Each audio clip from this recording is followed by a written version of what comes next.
Existe un personaje en el Antiguo Testamento que ha sido retratado como la personificación del mal.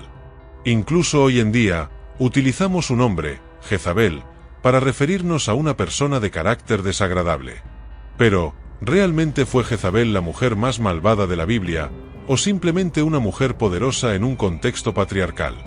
Creo que hay varias lecciones importantes que tú y yo podemos aprender de esta historia tan perturbadora. Primero, te contaré la historia narrada en el Antiguo Testamento, y después, exploraremos las enseñanzas que podemos extraer de ella.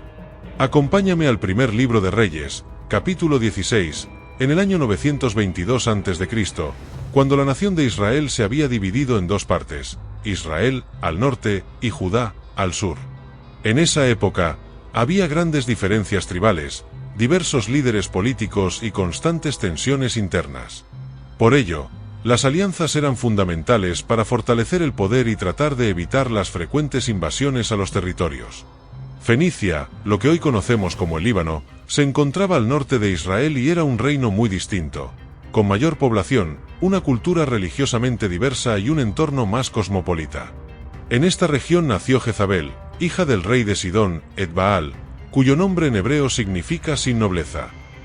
Desde su nacimiento, Jezabel fue destinada a casarse con el rey de Israel para consolidar una alianza política entre Fenicia e Israel. Para reafirmar esta promesa, la llamaron Jezabel, que en hebreo antiguo significaba «¿Dónde está el príncipe?». Cuando llegó el momento, cumplió su destino. Se casó con el rey Acab de Israel y juntos se establecieron en Samaria, la capital del reino del norte. Así, Jezabel se convirtió en la reina de Israel. Sin embargo, no tardaron en aparecer los conflictos en esta unión. Jezabel era hija de los más grandes navegantes del Mediterráneo y provenía de una ciudad mucho más liberal que Israel. Además, tenían creencias religiosas diferentes. Ella era sacerdotisa del dios Baal, mientras que Acab adoraba a Yahvé. Este fue el primer gran problema de la reina Jezabel en Israel, ya que insistió en imponer el culto a Baal. Probablemente, debido a su avanzada educación y su mentalidad más liberal, Jezabel se convirtió en el verdadero poder detrás del trono. Tenía la capacidad de influir en su esposo, llevándolo a tomar decisiones que la favorecían y complacían sus ambiciones. Así, la reina comenzó a imponer su fe y costumbres en el territorio de Israel. Primero, convenció al rey Acab de volcar su corazón hacia el nuevo Dios. El monarca, complacido, construyó un templo para Baal en la capital de Israel, lo que generó muchas críticas. Luego, demostrando que no estaba dispuesta a cambiar sus creencias, Jezabel llevó a Israel a 800 profetas de Baal. Decidida a imponer su religión, ordenó perseguir y asesinar a los profetas de Yahvé, desatando una persecución religiosa que acabó con gran parte del liderazgo espiritual de Israel. Los sobrevivientes fueron escondidos en una cueva por Abdías, un servidor de la corte que permanecía fiel a las creencias tradicionales. Como castigo por las acciones de la reina contra sus profetas, el relato bíblico establece que Yahvé envió una sequía tan intensa que, eventualmente, provocó una hambruna severa en el territorio de Israel. Fue en medio de esta crisis cuando apareció por primera vez en la historia el profeta Elías, quien afirmó que la calamidad era un castigo de Yahvé y confrontó directamente a la reina Jezabel. Elías desafió a Jezabel y a sus profetas de Baal a reunirse en el monte Carmelo. La prueba consistía en demostrar cuál dios era capaz de encender en fuego un toro de sacrificio. Los profetas de Jezabel comenzaron a invocar a su dios con oraciones, gritos e incluso autolesionándose, pero Baal nunca respondió, y el toro permaneció intacto. Por su parte, Elías invocó a Yahvé, y del cielo descendió un fuego que consumió por completo el toro y el altar, reduciéndolos a cenizas. Este milagro, presenciado por la multitud reunida, reavivó la fe del pueblo en Yahvé. Aprovechando el momento, Elías ordenó que se capturara y ejecutara a todos los profetas de Baal. Sus órdenes fueron cumplidas, y la sangre de los profetas corrió por el río Quisón. Enfurecida, la reina Jezabel juró que Elías correría la misma suerte que sus profetas asesinados, sin importarle si ella misma recibía un castigo divino. Ante la amenaza, Elías huyó al bosque, demostrando ser uno de los pocos seguidores de Yahvé que aún mantenían su lealtad a Dios. Tiempo después, ocurrió el episodio más conocido y determinante en la vida de la reina Jezabel. La injusticia cometida contra Nabot. Nabot era un ciudadano de Israel que vivía cerca del palacio real de Jezreel. Su propiedad incluía un enorme viñedo que colindaba con el palacio, y el rey Acab quería adueñarse de esas tierras para ampliar sus jardines reales. Como compensación, Acab le ofreció a Nabot un buen pago e incluso tierras de mejor calidad, pero Nabot rechazó la oferta, explicando que su terreno había pertenecido a sus ancestros y que él deseaba mantener el legado familiar. El rey regresó al palacio decepcionado por la respuesta de Nabot. Jezabel, su esposa, al verlo abatido, le preguntó: ¿por qué estás tan deprimido que ni siquiera quieres comer? Acab respondió: le pedí a Nabot que me vendiera su viñedo o que, si lo prefería, se lo cambiaría por otro, pero él se negó.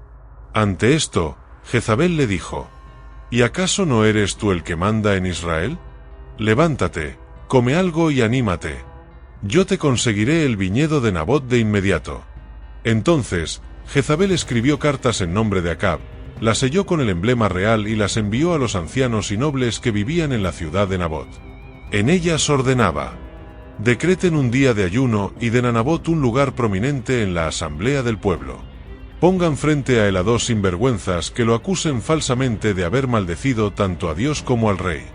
Luego, sáquenlo de la ciudad y mátenlo a pedradas. Los ancianos y nobles de la ciudad acataron la orden de Jezabel. Proclamaron un día de ayuno y otorgaron a Nabot un asiento de honor en la asamblea. Entonces, llegaron dos hombres perversos, se sentaron frente a él y lo acusaron públicamente, diciendo: Nabot ha maldecido a Dios y al rey. Como resultado, la gente lo sacó de la ciudad y lo mató a pedradas. Tan pronto como Jezabel se enteró de que Nabot había muerto, le dijo a Acab: vamos, toma posesión del viñedo que Nabot, el jezreelita, se negó a venderte. Ya no vive, está muerto. Al escuchar esto, Acab fue y tomó posesión del viñedo. El llamado de Jehú. Un día, el profeta Eliseo llamó a un miembro de la comunidad de los profetas y le ordenó: arréglate para viajar. Toma este frasco de aceite y ve a Ramot de Galaad. Cuando llegues, busca a Jehú, hijo de Josafat y nieto de Nimsi. Ve a donde esté, apártalo de sus compañeros y llévalo a un cuarto. Luego, toma el frasco, derrama el aceite sobre su cabeza y declárale: te unjo como rey de Israel. Después, abre la puerta y huye sin detenerte. El joven profeta obedeció.